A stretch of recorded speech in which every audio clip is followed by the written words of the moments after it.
أتمنى لو أرى في المؤتمر شخص من المكفراتية مثل أبو محمد المقدسي يأتي ويجلس وأمامه الشيخ النجيمي وثلاثة وأربعة من العلماء ويناقشونه. لماذا أنت تكفر الدولة؟ ممتاز. لماذا أنت تكفر عموم الناس؟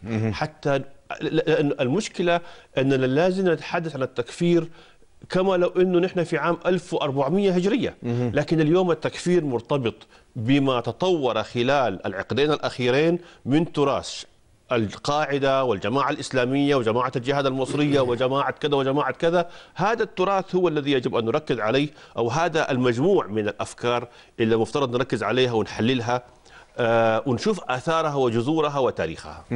أستاذ يحيى، أنا عجبتني الحقيقة للأمانة يعني فكرة الأستاذ جمال في أن يتم التحاور مع المكفرين من باب أولى من أن يتحاور المتسامحين مع بعضهم الآخر. أنت إيش رأيك في؟ أنا بعد عجبتني والجزئية اللي أشار لها الدكتور محمد النجيمي، وهي مسألة أن الأساس الفعلي للتطرف هو ديني، وبالتالي القضية في منبعها وإذا ما بحثنا لها عن نوع من التأصيل فهي دينية بالدرجة الأولى.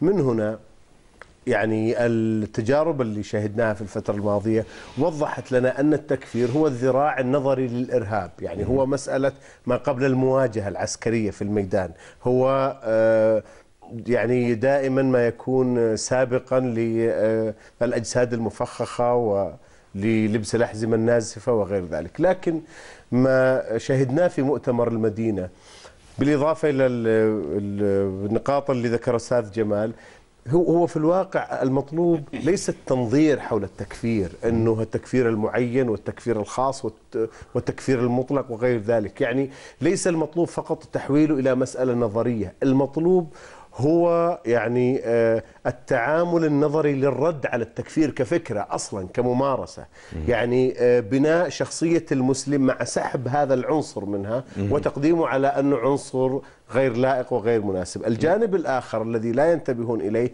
أن ما يقال من اتهامات بالتفسيق وبالتبديع واتهام الناس بالضلال وبالفسق، هنا أتصور أنه الخطوة الأولى المؤدية للتكفير. طيب أستاذ سمر، عندك رأي في الجانب؟ يعني أنا أعتقد أن قضية التكفير هي جزء من ثقافة المجتمع، ثقافة الدخول في النوايا ومحاكمة الأشخاص من خلال الدخول بالنوايا. هو التكفير يأتي كجزء من هذه المنظومة اللي هو التدخل ومحاكمة الآخرين أو تأويل الآراء، مثل ما حصل مع تأويل بعض النصوص الدينية بطريقة خاطئة. هذا هو يعني باعتقادي. في الطائف أيضا تقام خلال هذه الأيام فعاليات مهرجان عكاظ الذي تحتشد فعالياته بالمحاضرات الثقافية الفكرية والمناشط الفنية والتراثية، كما تمتد الفعاليات إلى سوق عكاظ الذي تباع فيه المشغولات والمنسوجات والمقتنيات الفلكلورية، ورد الطائف وعسلها، وتلقى في أروقته المعلقات الشعرية، وتقدم فيه أغاني ورقصات محافظات الطائف، حيث تتسابق الفرق الشعبية لاستقطاب جمهور الزوار من الجنسين الذين يزورون منطقة السوق بكثافة ملفتة. أستاذ جمال، أنت كنت في سوق عكاظ وشفت الاحتفالية، كيف ترى مستقبل هذا السوق وهذا المهرجان؟ بإمكاني أن أسترسل في نقد ما رأيت، لكن سأكون إيجابي. في ظل الحدود والإمكانيات والقيود لن يكون أحسن مما كان. وجملة أخرى فيما يخص الشعر، سمعت هناك حجبت مثلا جائزة الشعر، وسمعنا شكوى من كثير ممن حضر عن ضعف الشعر. أنا غير مقتنع أن الشعر ضعيف في العالم العربي. لما شاهدت بعض حلقات أمير الشعراء على قناة أبو ظبي، الشعر في العالم العربي ما زال حي يرزق. إذن ما بال الشعر ضعيفا في سوق عكاظ؟ ربما هي قيود، ربما هي ميزانية ضعيفة تمنع المنظمين من جلب مئات الشعراء من موريتانيا إلى عمان إلى العراق إلى غيرها. حينها يمكن أن يحيا سوق عكاظ بقوة. ممتاز. وطبعا أنت أيضا أستاذ يحيى كنت في المهرجان والأستاذة سمر، أنا في واقع الأمر فوجئت بحجم التطور في مهرجان عكاظ ورغم قصر عمره، وكذلك أعجبني سوق عكاظ، ثم أعجبني أكثر ما الذي سيؤول إليه مهرجان عكاظ في السنوات القادمة مما هو مخصص له من يعني مشاريع هو بالمقارنة لكون هذه هي السنة الخامسة، الدور الخامس للمهرجان، أنا أتصور أنه يعني استطاع أنه يخرج من الشكل الذي بدأ فيه، وهذا خروج إيجابي جدا. موضوع الشعر أنا يعني لدي موقف أصلا من محاولة تحييد المهرجان في شكله الشعري والأدبي.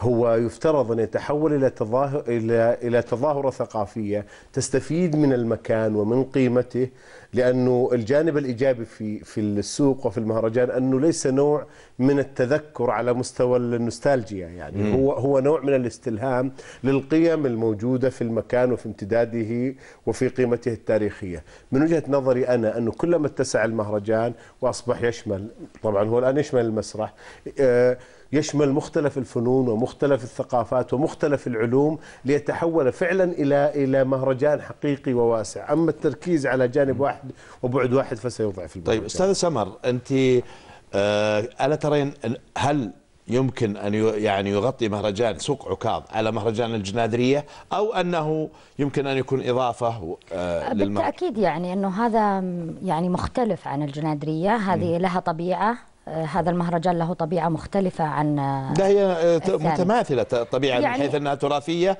وتعالج الفكر أكيد، لكن تختلف من ناحية الخلفية التراثية والتاريخية لها. خلفية سوق عكاظ مختلفة.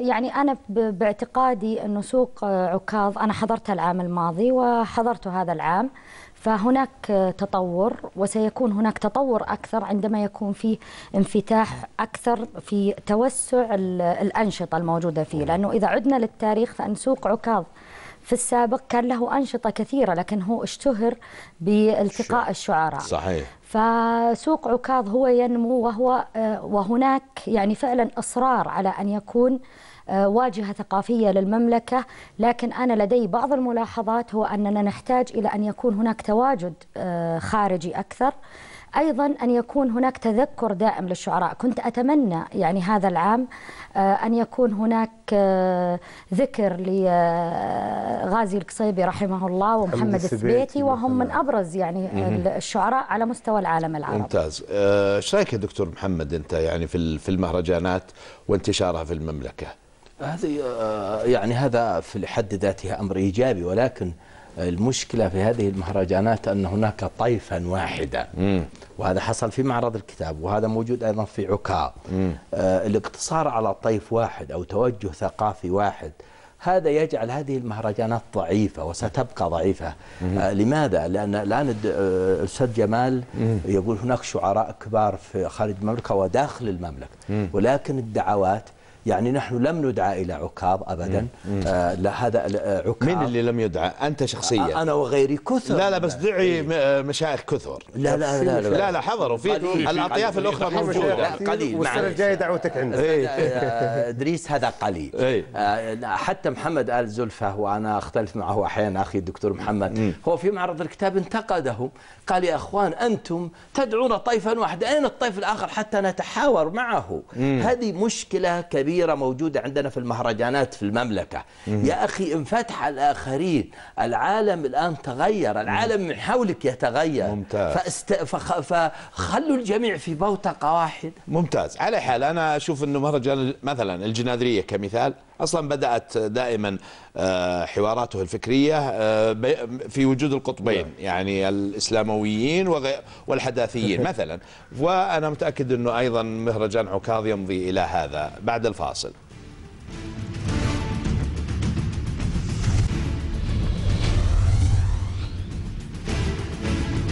لفت فيلم مونوبولي أنظار السعوديين بقوة بسبب معالجته التوثيقية والبصرية القوية لمشكلة الإسكان بالمملكة، محققا أكثر من 1,000,000 مشاهدة على موقع يوتيوب في 5 أيام. دكتور محمد، نعم. أنا بالذات يعني لك تحديدا أريد أن أسألك، تخيل فيلم مثل هذا في اليوتيوب شاهده 1,000,000 مشاهد في 5 أيام، لماذا هناك تشدد تجاه السينما؟ الناس عطاشة. أستاذ إدريس، لأن العالم العربي أفلامه كلها هزلية لا تعالج شيئا، فإحنا مش ناقصين مهازل. يا أخوي خلونا نحسن السينما الوسخة، نجيب سينما نظيفة. ودي يا ليت. طيب الآن السينما الإيرانية الآن قوية جدا، لكنها ذات أهداف دينية واستراتيجية لإيران. إسرائيل كذلك. لكن العرب هو العالم العربي معليش. استنى